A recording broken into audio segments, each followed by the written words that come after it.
पश्चिम बंगाल की सीएम और टीएमसी मुखिया ममता बनर्जी अब केंद्रीय एजेंसियों के निशाने पर हैं। पार्थ चटर्जी की गिरफ्तारी से पहले ही उनकी काफी किरकिरी हो चुकी है। अब उनका एक और मंत्री आज गिरफ्तार हो गया। पशु तस्करी केस में सीबीआई ने बड़ा एक्शन लेते हुए टीएमसी के नेता अनुव्रत मंडल को गिरफ्तार कर लिया। आज सुबह सीबीआई की टीम अनुव्रत मंडल के घर पहुंची थी। अनुव्रत मंडल बीरभूम जिले के टीएमसी अध्यक्ष हैं। ऐसे में उनकी गिरफ्तारी ममता बनर्जी के लिए बड़ा झटका है, जो पहले ही मंत्री रहे पार्थ चटर्जी की गिरफ्तारी से बैकफुट पर है। शिक्षक भर्ती घोटाले में फंसे पार्थ चटर्जी की सहयोगी अर्पिता मुखर्जी के घर से 50 करोड़ रुपए की नकदी बरामद हुई थी। अनुव्रत मंडल ने सीबीआई की ओर से इस केस में भेजे गए 10 समन पर कोई जवाब नहीं दिया था। इसके बाद एजेंसी ने अदालत का रुख किया था। इससे पहले 2 बार सीबीआई उनसे पूछताछ कर चुकी है।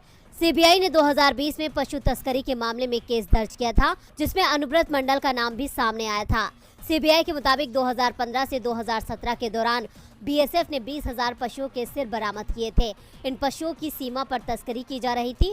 सीबीआई ने हाल ही में इसी केस में कई जगहों पर छापेमारी की थी। एजेंसी ने मंडल के बॉडीगार्ड सैगल हुसैन को भी पहले गिरफ्तार कर लिया था। एजेंसी ने घर पर ही अनुव्रत मंडल से कुछ देर पूछताछ की और फिर उन्हें गिरफ्तार कर लिया गया।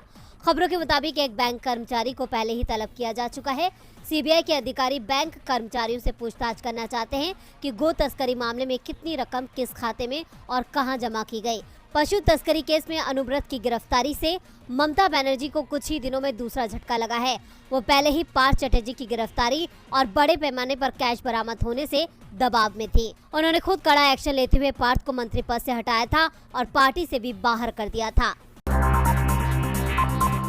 संसद का मॉनसून सत्र वक्त से पहले खत्म कर दिया गया, जिसको लेकर कांग्रेस ने बीजेपी पर जमकर हमला बोला। कांग्रेस की माने तो बीजेपी सरकार ने इसलिए संसद का सत्र जल्दी खत्म कर दिया ताकि कांग्रेस अपनी आवाज ना उठा सके।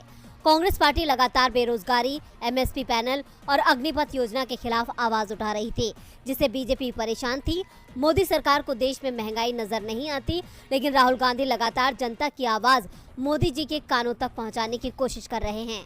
राज्यसभा सांसद दीपेंद्र हुड्डा ने कहा कि मॉनसून सत्र शुरू होने से पहले ही हमने अपने मुद्दे बताए थे। हमने नियमों के मुताबिक नोटिस दिए और अपनी बात रखने की कोशिश भी की, लेकिन हमारी कोशिशों को बेकार कर दिया गया। देश इसका गवाह है। कांग्रेस पार्टी संयुक्त किसान मोर्चा के जय जवान जय किसान अभियान का पूरा समर्थन करेगी। अग्निपथ योजना देश के लोगों के लिए काफी मायने रखती है। ऐसे में सरकार संसद पर इस पर चर्चा करने से भाग क्यों रही है? दीपेंद्र हुड्डा की माने तो सरकार अग्निपथ योजना पर चर्चा नहीं कराना चाहती थी, इसलिए संसद का मॉनसून सत्र जल्द खत्म कर दिया गया। लेकिन अब पार्टी 15 अगस्त के बाद इस योजना के विरोध में सड़कों पर उतरेगी। कांग्रेस बेरोजगारी और अग्निपथ योजना को लेकर विरोध प्रदर्शन करेगी। आपको बता दें कि मॉनसून सत्र के दौरान कांग्रेस समेत विपक्षी पार्टियों ने रूल 267 के तहत कई बार सस्पेंशन ऑफ बिजनेस नोटिस दिया और सदन के अंदर भी चर्चा की मांग को लेकर हंगामा हुआ। उधर बीजेपी का कहना है कि वो महंगाई पर चर्चा के लिए तैयार है, लेकिन विपक्ष चर्चा नहीं कराना चाहता, सिर्फ सदन की कार्रवाई में बाधा पैदा करना चाहता है। इस बीच भारतीय किसान यूनियन के नेता राकेश टिकैत ने बुधवार को कहा कि किसानों को इकट्ठा होकर आंदोलन के लिए तैयार हो जाना चाहिए। अगर वो अपनी जीवन और जमीन बचाना चाहते हैं तो उन्हें आंदोलन में उतरना होगा। अगर किसान सड़कों पर उतरते हैं तो उसे कांग्रेस का भी समर्थन मिलने वाला है। ऐसे में सरकार की मुश्किलें बढ़ना तय है।